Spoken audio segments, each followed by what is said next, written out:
Another problem that comes with memorizing is that the teachers cannot effectively evaluate if a student knows the material. Because they received a good grade, teachers assume that the student understands, but more times than not, the student was just successful at remembering the information and forgets the material shortly after the test. Teachers, assuming the students learn, move on to the next level and often never revisit the old material. Another flaw in the education system is how popular lectures have become. Paulo Freire, educator and philosopher, writes, "Education is suffering from a narration sickness." He believes education has become too much of teachers lecturing and students listening. Students often sit through lectures, barely listening, barely registering what is being taught. How this can be seen as a good way to learn, I do not know. Critical thinking and creativity are two of the most important skills to have to truly learn, and by listening to lectures, these skills cannot be utilized. Barry Elford, college instructor, believes that conversations are an important stepping stone in the learning process. He writes, "Students talking to each other plays an essential role in the way they develop ideas. By talking and having conversations, students are able to think critically. By sitting through a lecture, listening to somebody drone on, a student's ability to learn is seriously diminished." A major problem we find in colleges is the requirement of general education classes.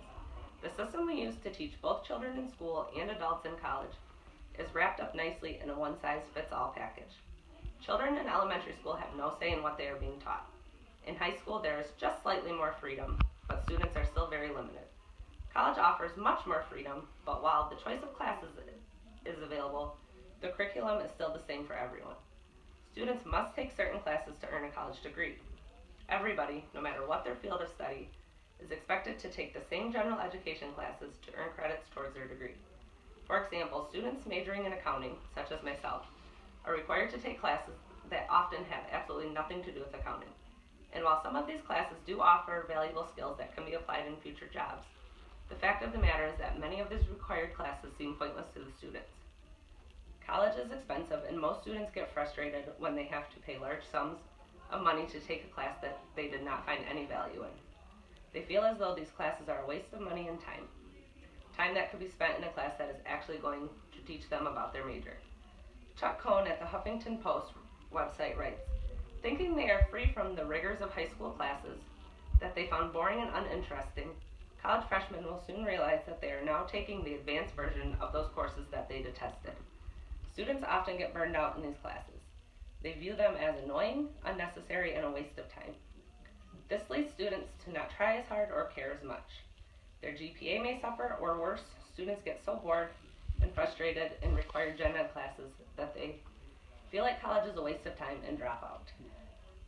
We need to bring change to this outdated system. We need to reform our education system to fit the needs of students in the 21st century. The goal should be true learning and not simply memorizing facts. We should be spending less time on lectures and more time on creativity and critical thinking. Students should be grouped into classes by their skill set and not their age. We should put more focus on classes in our major and less focus on general education. We should require high school to have more rigorous general education classes so when students come to college they can focus on their program of choice. Our current system of education is outdated and full of flaws. We need to reform education.